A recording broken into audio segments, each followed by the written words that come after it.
Que le Dieu d'Abraham, d'Isaac et de Jacob vous bénisse abondamment. Shalom, shalom. C'est le prophète David, Angel de Urge. Je continue encore les épisodes des enseignements sur les secrets spirituels, car il est temps que nous puissions savoir comment invoquer les dieux tout-puissants, les créateurs du ciel et de la terre, avec exactitude et en préparer les préalables. Aujourd'hui, j'aimerais devoir répondre à une personne qui m'avait beaucoup trop posé diverses questions sur les actes prophétiques, les actions prophétiques, les pratiques spirituelles. Et bien avant, j'aimerais que nous puissions lire un peu quelques textes dans les Écritures saintes.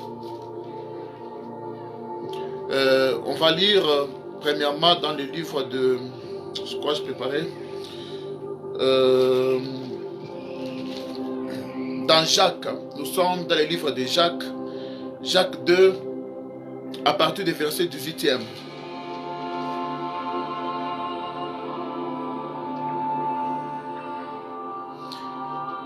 Jacques 2, à partir du verset 18e. Mais... Ok, je vais lire la parole de Dieu avec respect et considération. Mais quelqu'un dira, toi tu as la foi, et moi j'ai les œuvres. Montre-moi ta foi sans les œuvres, et moi, c'est par mes œuvres que je te montrerai ma foi. Tu crois qu'il y a un seul Dieu, tu fais bien. Les démons aussi les croient, et ils tremblent. Veux-tu reconnaître, homme sans intelligence, que la foi sans les œuvres est morte? Notre ancêtre Abraham n'a-t-il pas été considéré comme juste sur base de ses actes lorsqu'il offert son fils Isaac sur l'autel? On dit la foi d'Abraham, notre ancêtre en foi, sa foi a été résumée, c'est par les actes. La foi, ce n'est pas parler de la bouche seulement. La foi, c'est avec les actes.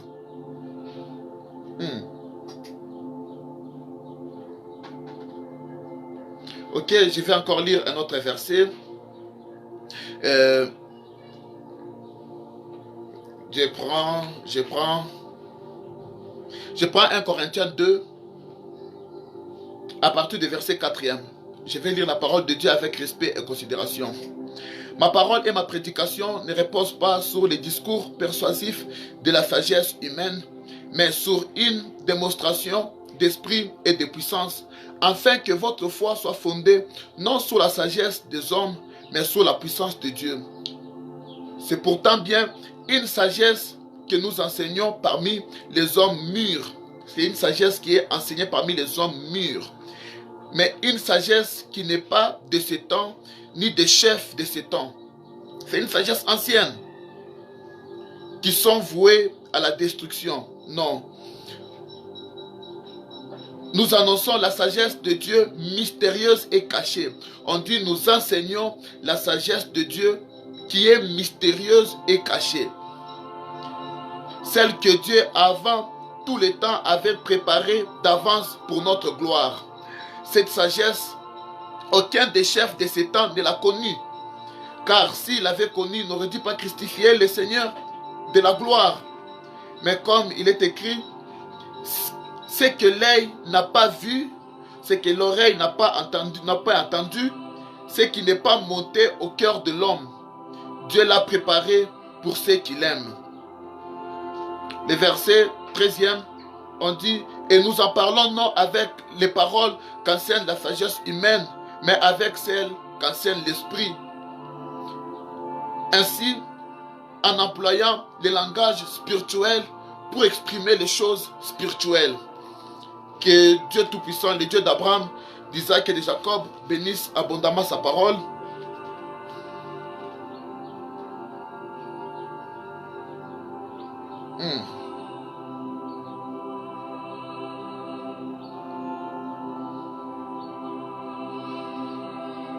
J'ai envie de lire encore un autre verset là.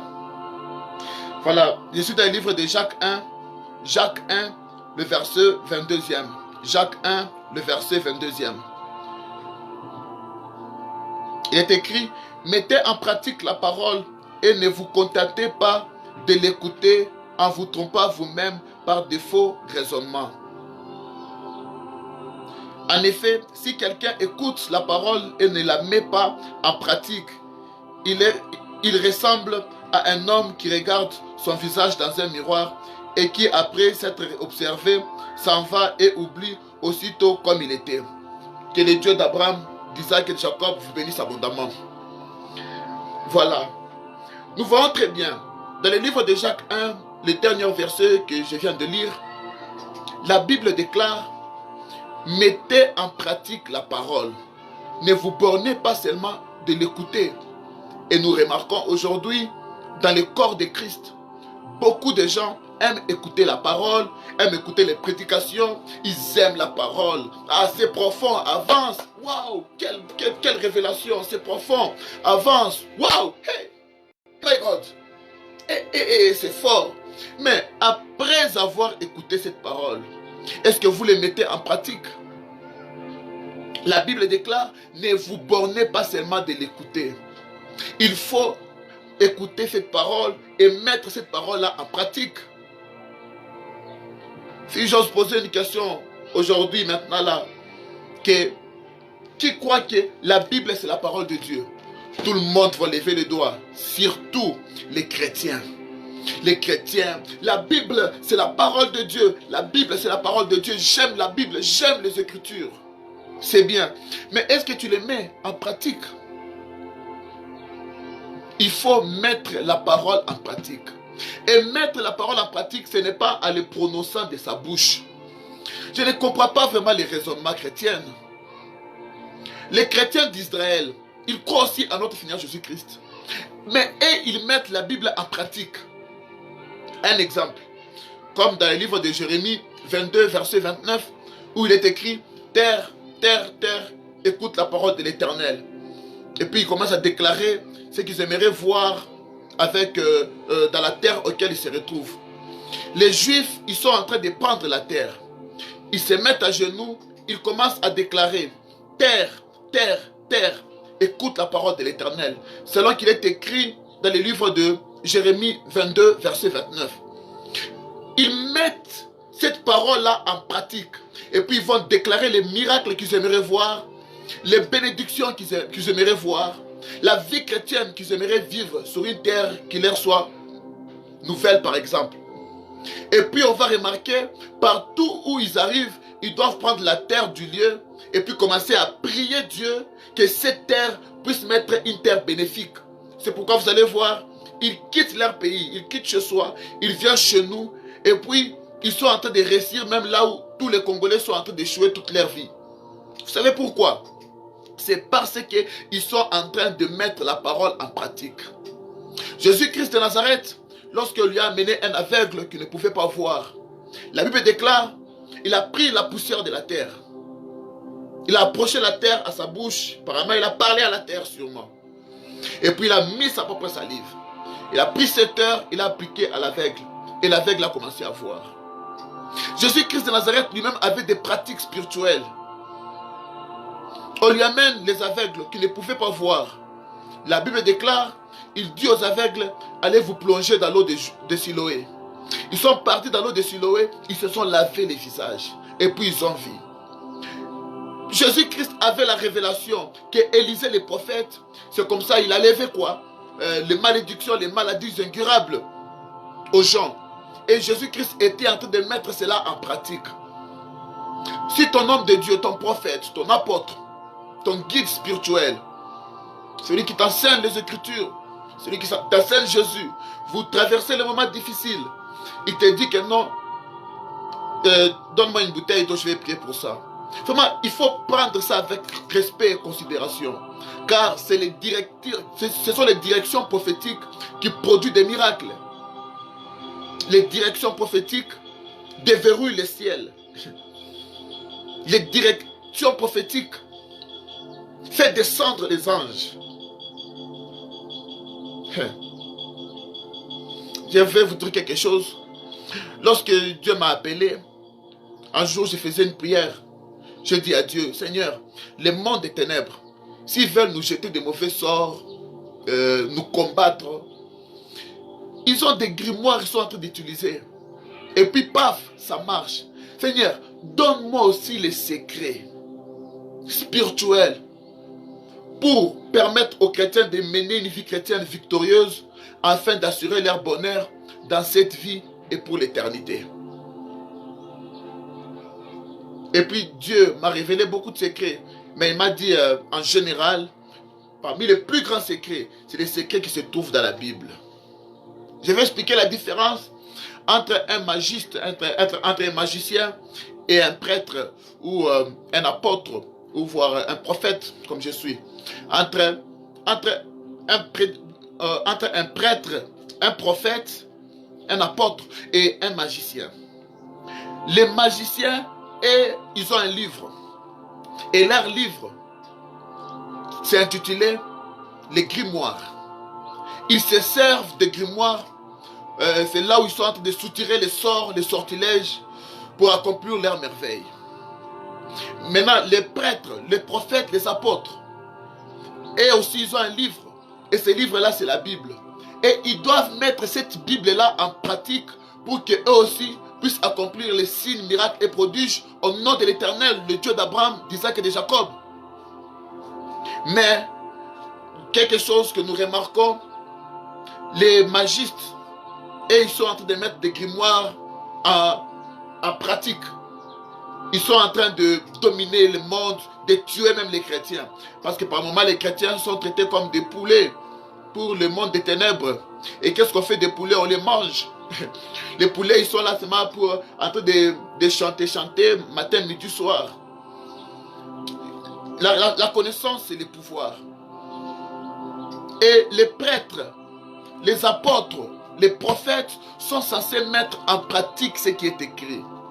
C'est pourquoi vous allez voir, dans l'église catholique, ils ont gardé beaucoup de choses en pratique.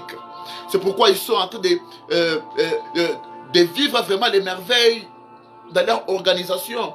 L'organisation catholique, c'est une organisation qui est calme, qui est posée. C'est une organisation qui réussit. C'est une organisation auquel ils ont les liturgies. Une organisation auquel ils ont les savoirs. Là, je peux dire ça, les savoirs. Et l'autorité gouvernementale de ce monde, partout dans le monde, ils sont en train de leur donner une valeur qui est importante, car c'est très important d'avoir la faveur du roi. La Bible déclare, les présents ouvrent le cœur du roi. Donc il faut ouvrir le cœur du roi. Si tu as la faveur du roi, tu vas vivre le bonheur, et aussi tu auras même la chance de célébrer ton créateur. Esther avait la faveur du roi. Esther, elle a dit au roi, si je trouvais faveur à tes yeux. Voilà, l'église catholique, ils sont en train de faire quoi? De respecter ce qui est écrit, de mettre cela en pratique. C'est pourquoi, malgré les erreurs auxquelles ils peuvent se retrouver, malgré les péchés, ils sont en train de réussir leur vie terrestre et ils sont en train de conserver même leur longévité, voire même à plus de 80 ans en majorité. Vous allez voir, les catholiques vieillissent. Ils vieillissent, regardez l'âge qu'a les papes aujourd'hui. Il est en train de vivre la vieillesse. Pourquoi? Ils mettent en pratique la parole. Ils prient avec l'encens. Dans le livre de Psaume 141, le verset 2e, la Bible déclare, David était en train de prier avec l'encens. Il dit que ma prière parvienne vers toi avec l'encens. Écoutez-moi très bien. L'encens attire la présence de Dieu. L'encens repousse ce qui est démonique. Ce n'est pas le thème du jour. Un jour, je reviendrai sur ça, mais je vais expliquer vague et vague un tout petit peu. Pourquoi les pratiques spirituelles? Parce que les pratiques spirituelles, c'est ce qui détermine la foi. Montre-moi ta foi sans les œuvres, je te montrerai la mienne avec les œuvres. Écoutez-moi très bien.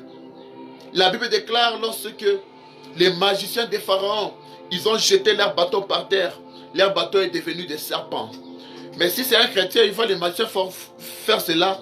Il va se mettre, commencer à prier. Oh Seigneur, au nom de Jésus, les faits, les faits, les faits, les faits. Et le serpent va te mordre. Là où ils ont fait des pratiques spirituelles, pose aussi les actes de la foi, pose aussi les œuvres de la foi.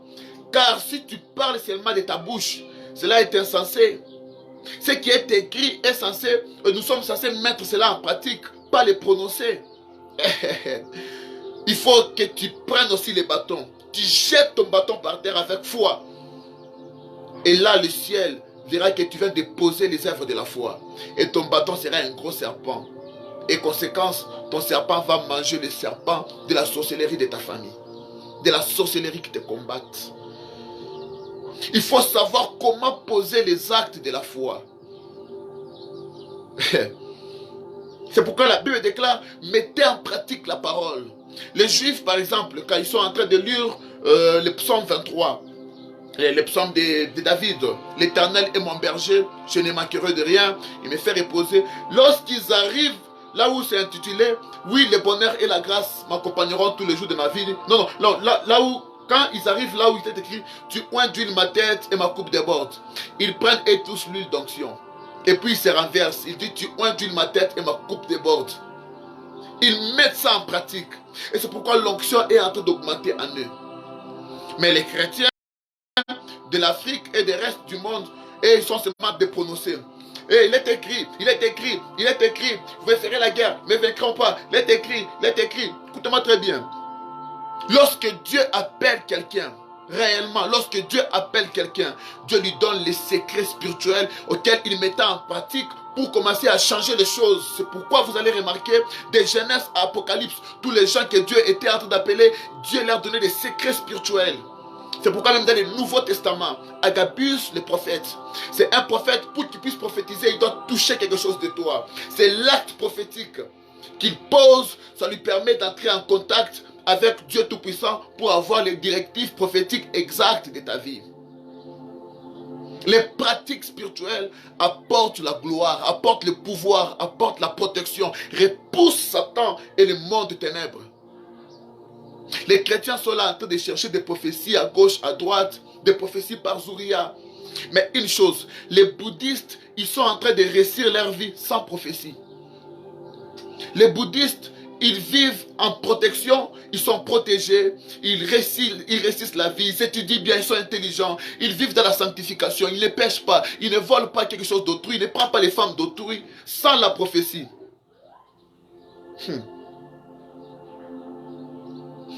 C'est celui qui n'a pas le pouvoir, il n'a pas la connaissance, il part chercher les prophéties ça et là. Et les chrétiens cherchent toujours des prophéties, c'est pourquoi ils sont là en train toujours d'écouter des prophéties mensongères qui ne produisent rien dans leur vie.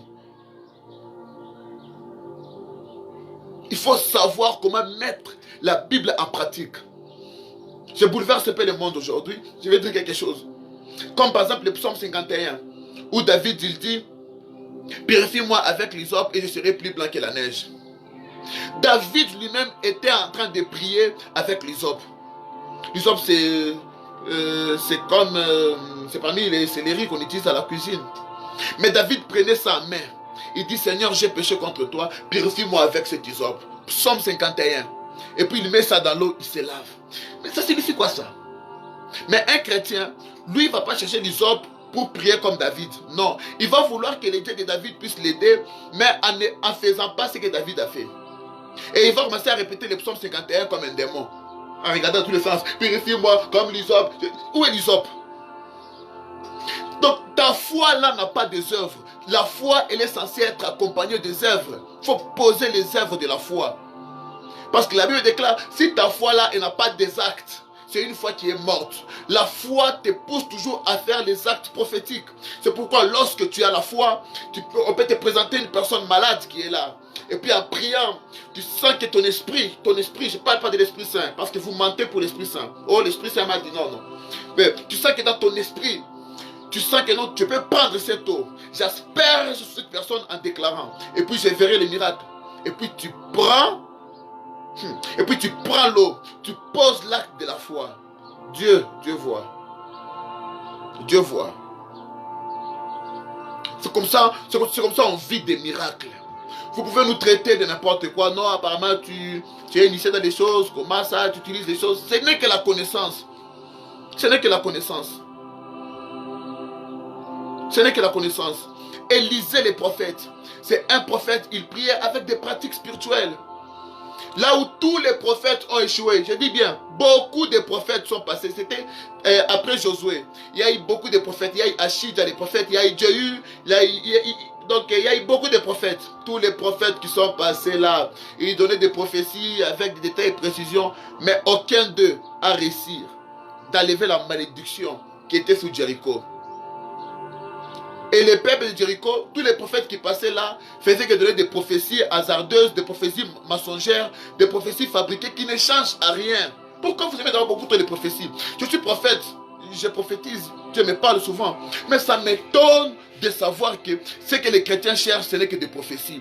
Les bouddhistes sont en train de réussir la vie sans prophétie.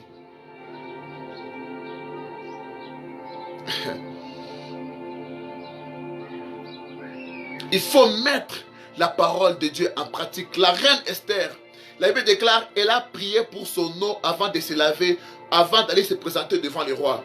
Et elle a pris l'eau, elle a béni l'eau. Elle s'est lavée cette eau. Quand elle a fini, elle a pris l'huile bénie, l'huile d'onction qui était bénie.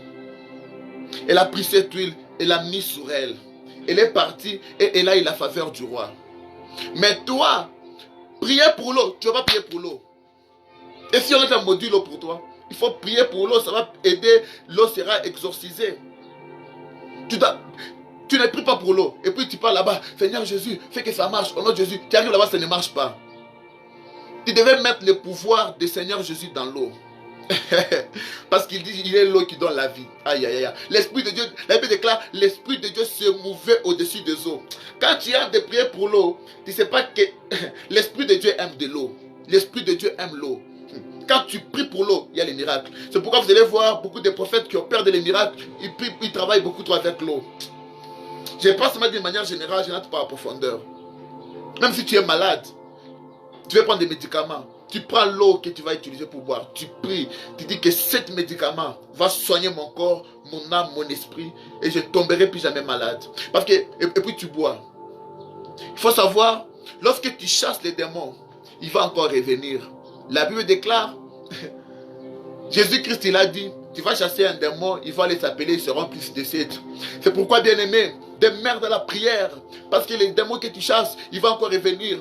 C'est ça les enfants spirituels. Les enfants spirituels sont là toute leur vie, en train de faire la chasse aux sorcières avec des démons. Ils les chassent aujourd'hui, ils savent que non, ils vont venir au nombre de 7. Alors ils doivent entrer dans une retraite de 30 jours de prière, et puis il va prier. Les jours où tu vas baisser la garde, peut-être tu es souffrant, peut-être tu n'as pas le temps de prier, les démons encore reviennent. Et puis, ils vont maintenant t'attaquer, compliquer ta vie, tuer un membre de ta maison, apporter des maladies, faire partir l'argent, faire partir tes biens. Lorsque tu chasses un démon, il va revenir. Alors, on ne chasse pas les démons définitivement. Mais pour que les démons puissent être chassés et partir définitivement, il faut les bannir. Maintenant, comment on bannit les démons? On ne bannit pas les démons. Vous les démons, je vous bannis d'ici. Ils vont revenir. Il y a les actes prophétiques à poser pour bannir définitivement les sorciers, les démons. Ah. Je ne parlerai pas de ça ici. Mais ceux qui vont m'écrire, je vais apprendre comment on bannit les démons, bannir la sorcellerie, bannir tout esprit de pauvreté. Pour qu'enfin s'accomplisse ce qui est écrit. Oui, le bonheur et la grâce m'accompagneront tous les jours de ma vie. Tous les jours de ta vie sur terre, tu es censé vivre le bonheur et la grâce.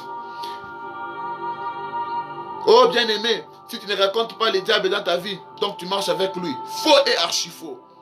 La Bible déclare dans Romains 8, que dirons-nous donc à l'égard de ces choses? Si Dieu est pour nous, qui sera contre nous? Si réellement tu es avec Dieu, tu ne vas pas rencontrer le diable dans ta vie. Il sera loin de toi.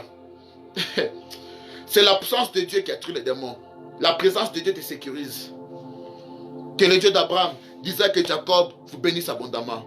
Cherchez la connaissance. Cherchez la connaissance. C'est la connaissance qui vous manque. Mon peuple est détruit par manque de connaissance. J'aimerais faire une prière pour ma nation. Je vais faire une prière pour ma nation.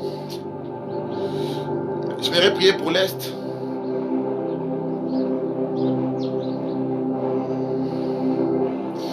J'ai prié pour l'Est de la République démocratique du Congo.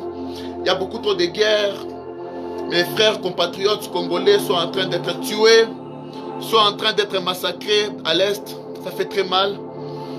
Je vais libérer la présence, la puissance de Dieu d'Abraham, d'Isaac et de Jacob. J'aurais aimé que vous puissiez avoir la foi là où vous êtes. Parce que si vous activez la foi, vous dites Amen à cette prière, vos anges gardiens aussi vont se connecter à ma grâce. Ils vont descendre à l'est de la République démocratique du Congo et il n'y aura plus de guerre. Eda Adonai, Eda Adonai, Eda Adonai, Dieu Tout-Puissant, Créateur du ciel et de la terre. Yahweh Dieu, nous prions pour la République démocratique du Congo. Nous prions pour l'Est. Accepte Yahweh Dieu Tout-Puissant d'apporter ton shalom. Tu es Jehovah Shalom, le Dieu qui apporte la paix. Apporte la paix à l'Est. Donne-nous la victoire, Jehovah Sabaoth. Donne-nous la victoire, Jehovah Sabaoth. Harabadaba Satabaya. In virtute immortalis inigur. Veni angelurum. Sharabasi Valagazoya Maraba Satamaya. Que les anges de Dieu d'Abraham, d'Isaac et de Jacob, les anges d'Israël, puissent descendre en République démocratique du Congo, précisément à l'Est, pour apporter la paix, pour nous donner la victoire. Car c'est notre terre, nous sommes victimes. Donne-nous la victoire. Au nom de Jésus-Christ de Nazareth. Même toi, tu es en train de me suivre. Que Dieu te donne la victoire dans tous tes combats. Là où tu as été combattu innocemment. Là où on est en train de te combattre par jalousie. Que le Dieu d'Abraham, d'Isaac et de Jacob t'apporte la victoire. Que la paix de Dieu entre dans ton corps, dans ton âme, dans ton esprit. Au nom de Jésus-Christ de Nazareth. Amen. Gloire au Seigneur Jésus-Christ. Gloire au Seigneur Jésus-Christ. Gloire au Seigneur Jésus-Christ. Alabasatabaya. Kadabadabasatabaya. Waouh, je vois une vision. Dans cette vision, qu'est-ce que je vois? Je vais couper la partie ici. Je vais partager avec mes intercesseurs. Je vois en vision, le Seigneur est en train de montrer une vision. D'ici juillet 2022, il y aura la paix totale à l'Est. Il y aura la paix totale à l'Est. Il n'y aura plus de guerre à l'Est. On va passer à l'Est. Il y aura un moment où il n'y aura même pas de guerre. Et même beaucoup de gens commenceront à quitter d'autres provinces et commenceront à aller vivre à l'Est, visiter à l'Est. Je suis en train de voir clairement les investisseurs viendront à l'Est. Ils vont établir des compagnies, des entreprises, des sociétés pour la production de coltan en RDC Congo. Et puis beaucoup de gens commenceront à quitter d'autres provinces, ils iront travailler à l'Est et se loger à l'Est. Il y a un vent de paix. Il y a l'ange de paix qui vient de descendre à l'Est. Atagibor le Olam Adonai. Au nom de Jésus-Christ de Nazareth. Cela est accompli. Que Dieu vous bénisse abondamment. Partagez. Édifiez plusieurs personnes par ces contenus. Que le Dieu d'Abraham, d'Isaac et de Jacob vous bénisse abondamment. Shalom, shalom. Amen.